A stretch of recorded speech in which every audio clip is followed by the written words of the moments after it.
This is IG versus Gabriel Santiago.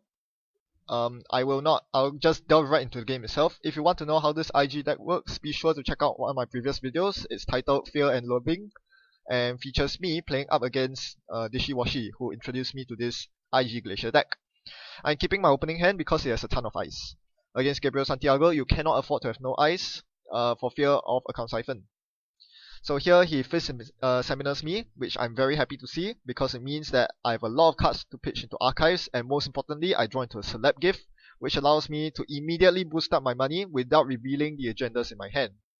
Well, there are not that many, it's just one NAPD.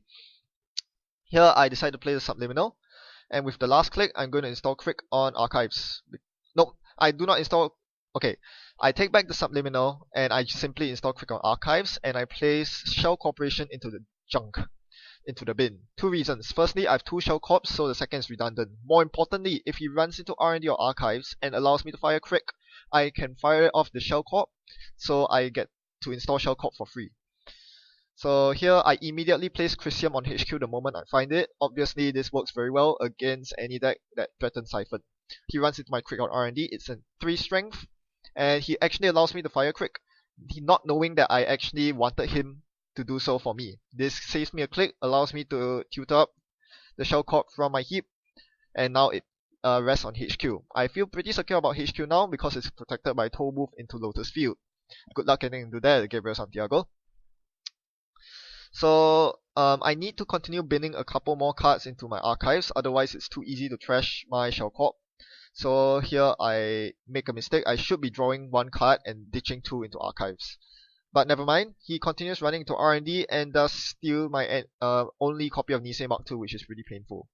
Then I activate Toll Booth on him, and he chooses not to continue on. He continues on R&D instead, doesn't see anything.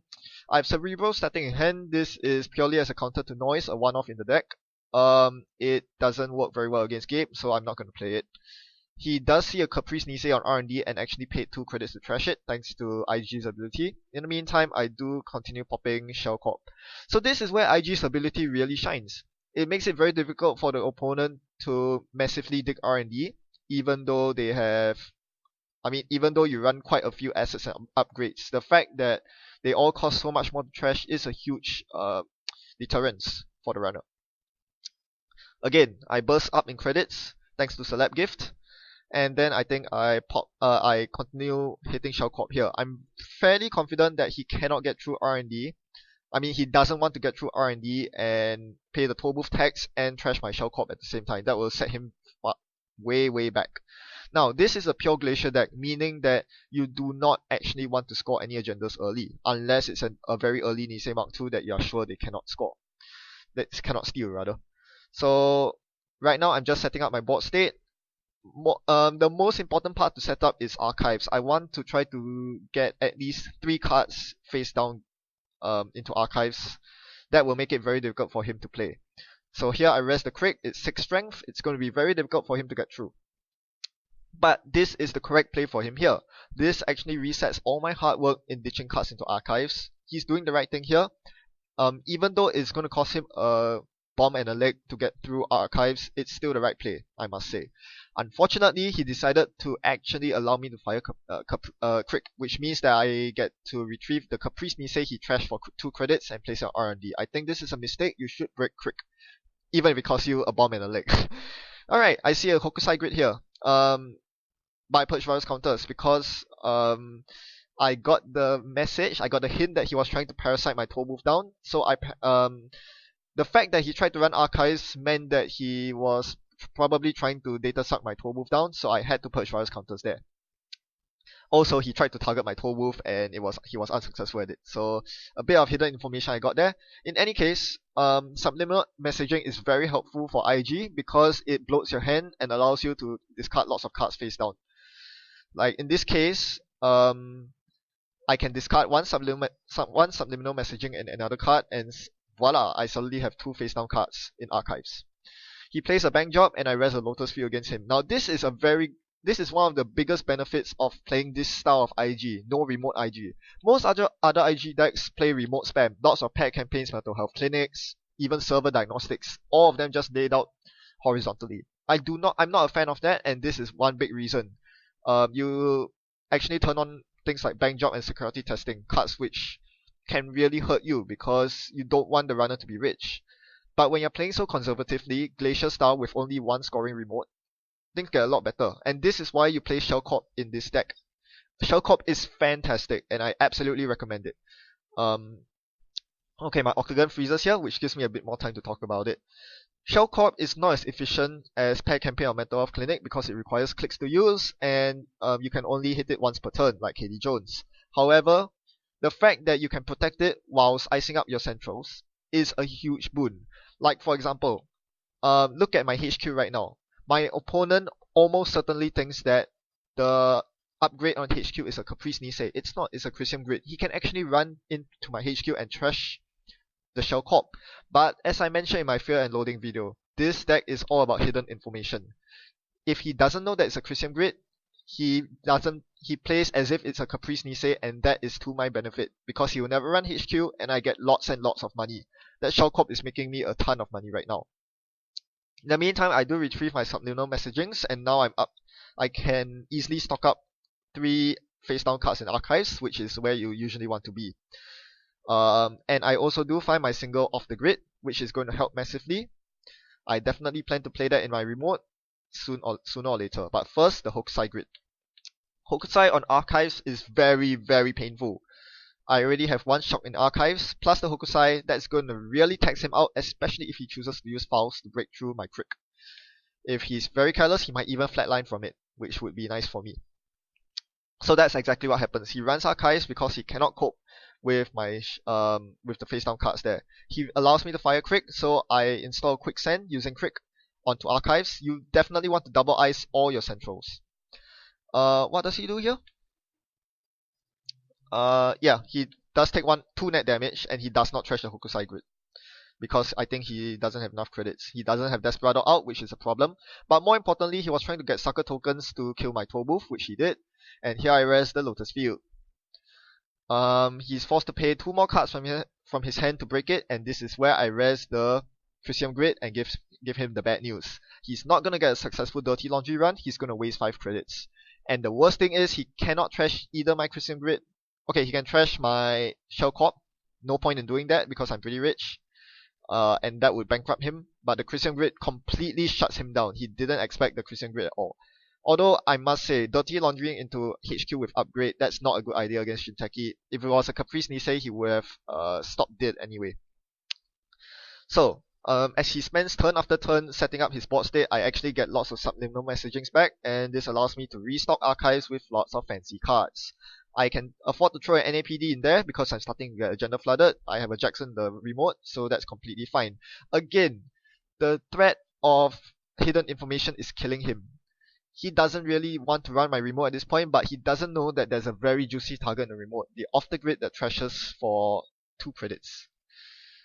Given that there are 2 face down cards in archives. If he knew it was there, he would probably run my remote and pay 2 cards and 2 credits to trash my off the grid. The fact that he doesn't do that means that now I can start scoring an agenda. Raising the off the grid, disallowing him from running through my remote. So this is why you can get away with paltry ice on remote. You don't need too much ice when HQ is very well guarded, and it seems like he's not playing Sneak Door beta. Sneak Door is not very good in this matchup anyway because of Crick and my my dependence on icing up archives. So I'm in a very good position right now. I have 3 face down cards, one of which was the Jackson that I trashed from the remote. I chose not to sack the Jackson, mostly because by installing over Jackson, I would get I would get 1 extra face down card in archives, and I can recur Jackson Howard with more Jackson Howards in hand anyway.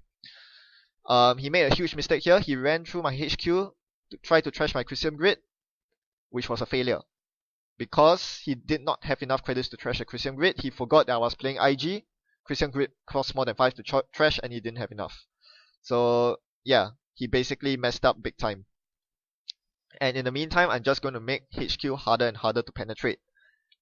Unlike Blue Sun, you cannot bounce off the grid back into your hand, so it is absolutely imperative that you keep the off the grid alive for as long as possible. This deck does run in turns, as you see in my hand, but you ideally don't want to use it on off the grid because it costs you 6 credits to res. Not the best. So here he again attempts to trash my Christian Grid, and this time he will be successful. The Quicksand is on 2 counters now. He ran through twice so far. And he does finally trash the Christian Grid, paying an arm and a leg once again to trash it, but he actually manages to steal a future perfect while at this. Now, all this time running through HQ, he has been accessing 1 card instead of 2, which he should have. Christian Grid does not stop you from accessing multiple cards via HQ or R&D interface. He should have accessed more cards, but it didn't really make a difference this game. I give him the bad news here. After he spent his entire life savings to trash my Christian Grid, I say, hi interns, the interns are back, and even though the interns are only paid minimum wage, they do fix the Christian Grid back on HQ, forcing the runner to click for credits just to trash the Christian Grid on HQ again. So life is hell for him. I would actually attempt to score an agenda at this point because I can, but I can't because I don't have an agenda in hand. I'm not sure what I was thinking here. I should have played Celeb Gift at this point. There are too many cards in archives at this point. Yeah. Alright, so Fist Investment Seminar again helps me a ton. It gives me lots of cards to trash in archives, and it draws me into another Christian Grid in case he decides to trash my first one, which he attempts to go for right now. So he runs my HQ, breaking through everything, and here I forget to rest the Christian Grid, or rather I intentionally do not do so. I allow him to make a successful run, which means he gets sucker tokens, Desperado credit, and more importantly, he trashes off the grid. I completely forgot that doing so trashes off the grid. I should have rested the Christian Grid. Whoops. Anyway, he is now on a new win condition. He sees that it's almost impossible to get the last agenda to win. So what he's doing right now is trying to deck me out. I only have 11 cards left in my deck, and Fist Investment Seminar is speeding up my loss, which is a huge problem. And I do not have off the grid to protect my remote any longer. So that's a problem, but I do draw into an NAPD which I can score. Or can I? I'm not sure if I can score it right now. Let's see how I deal with this. So I play Subliminal Messaging for more money. At this point I'm rich as hell, and I start icing up the remote because I know that off the grid is no longer a solution. Which means I need to tax him out of my remote. I do have a Cyberdex Virus Suite in the remote, which would greatly help if he's relying on Parasite or Data Sucker files to get through my server without incurring too much card tax. At this point, there's 9 face down cards in archives. This would be a very right time to run archives if not for the fact that I have multiple shocks in there right now. Let's see what he does here. Right now, I'm just digging for some sort of upgrade protection for my remote. Most likely one of the Caprice Niseis that's still in my deck. Because I lost my off the grid, I need to find a Caprice Nisei to make up for a scoring remote. He does run my archives to defuse the 9 face down cards, which is a very wise choice. 9 face down cards is way too many. He needs to run it, and once again, you have to periodically run archives as against IG, and he's doing the right play here. Even though it's completely not worth it for him to do so. He allows me to fire off the grid here, which I'm more than happy to do because, fire Crick, allowing me to fetch off the grid. So he threw me a bone right there. He allowed me to run away with a scoring remote, and I'm going to capitalize on that. Sure, he may have ran through archives successfully, but I don't care at this point. The IG's ability has served its purpose very well throughout the entire game. I can afford for him to flip up all my face down cards. So I do draw into a Caprice Nisei, but I don't need it at this point. Or do I? I'm going to unload Shell Corp at this point, and I'm going to install Advanced NAPD. Raising off the grid. So now I can securely score out the NAPD, and hopefully I'll find a 5-3 agenda to score as my final agenda. So now he's on a ticking time bomb, and it's nearly impossible for him to get through my HQ, trashing Christian Grid, and run through my HQ again. That will cost him way too many cards for Faust, and I can easily purge his virus counters if he attempts to use the virus counters against my Quicksand. So he takes credits while I score out, getting a Subliminal credit, and contributing 1 face down card to archive. That's a start. Means that it's all the harder for him to deny my Christian Grid if he tries to do so again. So now it's a matter of finding the final winning agenda for me. For him, There is no way he's going to get through my HQ twice followed by my remote, and there are no agendas in archive, so he does the right thing here. With an R&D out, he goes for R&D. And it turns out R&D is not all that threatening. It's just a Yagura into Crick. The biggest threat, of course, is the Caprice Nisei, which has been stuck down there since the early game, and that is the price you pay for allowing Crick to fire off in the early game. He fails the side game and is kicked out of my server promptly. Hopes are looking very slim for him right now, but the drug dealer is doing so much work. It is powering his files like no tomorrow. I luckily draw into the winning agenda, and I give him one turn to live right here. So does he go for my remote, or does he attempt the R&D Caprice side game? Of course it's R&D, because it's way cheaper. It costs only a couple of cards, and he does break through Crick like the good boy he is. But he fails the side game again and again. Oh wait, no, he won the side game. Oh no, he gets 2 cards. Is he going to find my Hades fragment? Dum dum dum dum dum dum dum dum dum dum dum dum dum. GG. So as you can see, despite losing the game, I actually had a pretty good matchup against Gabriel Santiago. I would have won the game most of the time, if not for the big errors that I committed during the game. But that's fine. I want to talk about the matchup itself. IG is heavily favored in an environment where upgrades are favored over ice stacking, simply because this means that Caprice Nisei, Crisium Grid, all these upgrades are so good. No longer does ice stacking work because there are breakers like Faust and all the efficient breakers from Sunny and Shaper that make it very difficult to play Glacier style without some sort of upgrade to keep the runner at bay. These upgrades are awfully taxing to trash in IG. You don't just tax them for the trash cost plus IG's ability. You also tax them in terms of cards, because every time they run through archives to dispel your IG's ability, they actually have to take a lot of net damage between shocks and hook side grids.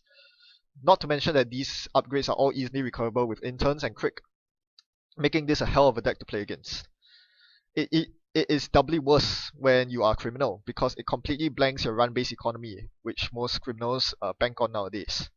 The following on the slide basically say, oh, my opponent was denied access to all 4 of these the entire game. As such, he was clicking for credits most of the time and gave me a lot of time to set up both my economy and my scoring server. Of course, the downside is you get a pretty bad matchup against most of the prevalent runners today.